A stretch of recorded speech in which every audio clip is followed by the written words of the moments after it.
साथीहरू एउटा फ्रिज, एउटा कुलर, एउटा वासिङ मेसिन जस्ता सामान खरिद गर्दाखेरि 2000 देखि 6000 रुपियाँसम्म अन्तर पर्ने भयो नेपालगञ्ज र टाढाका बजार ठुला बजारहरूमा। अनि हरिबाबु मोबाइल सेन्टर शीतला बजार बर्दियाले उसको कोठा भाडाको लगानी पनि छैन, उसको स्टाफको लगानी पनि छैन, केही पनि छैन। डिलरै हो, सेवा कम्पनीले दिने सेवा सुविधा मिलेकै छ, पाकै छ। मार्जिन कम राखेर सामान बेच्छ भने अनि ठुला बजारका व्यापारीलाई टाउको नदुखेर कसलाई टाउको दुख्छ भन्नुहोस् त। अनि कल्पना गर्नुहोस्, तपाईँलाई एउटा सामान्य एउटा फ्रिज चाहियो, तपाईँ घरबाट निस्किएदेखि वहाँबाट सामान किनेर ल्याएर घरसम्मको तपाईँको चाहिँ खर्चलाई क्यालकुलेसन गर्नुहुन्छ, जोड्दै जानुहुन्छ भने म तपाईँलाई एकदम छोटोमा म तपाईँलाई एउटा भन्छु। घरबाट निस्किनुहुन्छ, अटो चोडेर हुलाकी सडक आउनुहुन्छ, हाम्रो एरियाको कुरा गर्दैछु म। हुलाकी सडक आइसकेपछि बस चढेर नेपालगञ्ज जानुहुन्छ, 100 देखि 150 रुपियाँ खर्च लाग्छ। त्यसपछिबाट फेरि अटो चढेर दोकान जानुहुन्छ, पसलमा जानुहुन्छ। त्यसपछिबाट चर्को महँगो सामान हाल्नुहुन्छ, किनभने त्यहाँका कोठाबाट 50-60 हजारका कोठाबाट स्टाफ खर्चहरू, त्यहाँको अन्य म्यानेजमेन्ट, त्यो त तपाईँलाई पनि थाहा छ। त्यसपछिबाट सामान किन्नुहुन्छ, फेरि बस पार्कसम्म अटोमा हालेर ल्याउनुहुन्छ, आफ्नो पनि भाडा, नास्ता खर्च, दिनभरिको दुःख हैरानी त्यो त छँदै, त्यो त छुट्टै छोडिदिनुहोस्।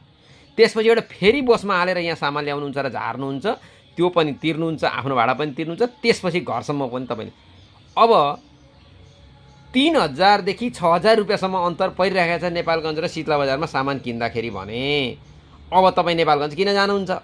जम्मै सेवा सुविधा जम्मै छ। दोस्रो कुरा, हरिबाबु मोबाइल सेन्टर शीतला बजारमा सामान किनिसकेपछि तरकारी किन्न आउँदा, तपाईँको घरको अरू सामानहरू किन्न आउँदा, कपडा किन्न आउँदा, बाटोघाटोमा भेटिँदाखेरि समेत त्यसको बारेमा कम्प्लेन गर्नुहुन्छ भने हामी चिने जानेको नाताले, हामी एउटा चाहिँ गाउँको नजिकको बजारको नाताले तपाईँलाई यति सहज छ यहाँको लागि भन्नुहुन्छ भने तपाईँ एक्स्ट्रा पैसा खर्च गरेर अन्नन ठाउँमा तपाईँ किन जानुहुन्छ? अनि कम्पनीले सामान, अनि हरिबाबुलाई सामान नदिनु, हरिबाबुलाई सामान दिएपछि त हाम्रो मार्केट बिग्रिन्छ, त्यसले सामान सस्तोमा उहीँ बेचिदिन्छ, अनि किन यहाँ हामीसँग ग्राहक कोही नि आउने भयो भनेर साथीहरूले डिलरले दिइरहेको सामान ल नदिनु भनेर यिनले चाहिँ खेलोमेलो गर्न थाले। हेर्नु साथीहरू, त्यसपछिबाट तपाईँ आफै भन्नुहोस्, अब तपाईँ नेपालगञ्ज जानुहुन्छ कि ठुला बजारमा जानुहुन्छ कि हरिबाबु मोबाइल सेन्टरमा सामान किन्न जानुहुन्छ, त्यो त तपाईँहरूले आफैले निर्णय गर्ने कुरा होला नि। फेरि एउटा कुरा म तपाईँहरूलाई स्पष्ट के पार्न चाहन्छु भने बजारका मान्छेहरूले गाउँघरका मान्छेहरूलाई हेर्ने दृष्टिकोण, सोच्ने दृष्टिकोण एकदम तपाईँको न्यारेटिभ छ। गाउँका मान्छेले त व्यापार व्यवसाय गर्नै हुन्न, गाउँका मान्छे चलाख अब्बल हुनै हुन्न, गाउँका मान्छेहरूले त खेती किसानै गर्ने हो, गाई भैँसी नै पाल्ने हो, बाख्रै पाल्ने हो, जङ्गलै जाने हो, दाउरै बोक्ने हो, भारी नै बोक्ने हो भन्ने मात्रै छ। अब त त्यो समय त्यो त छैन।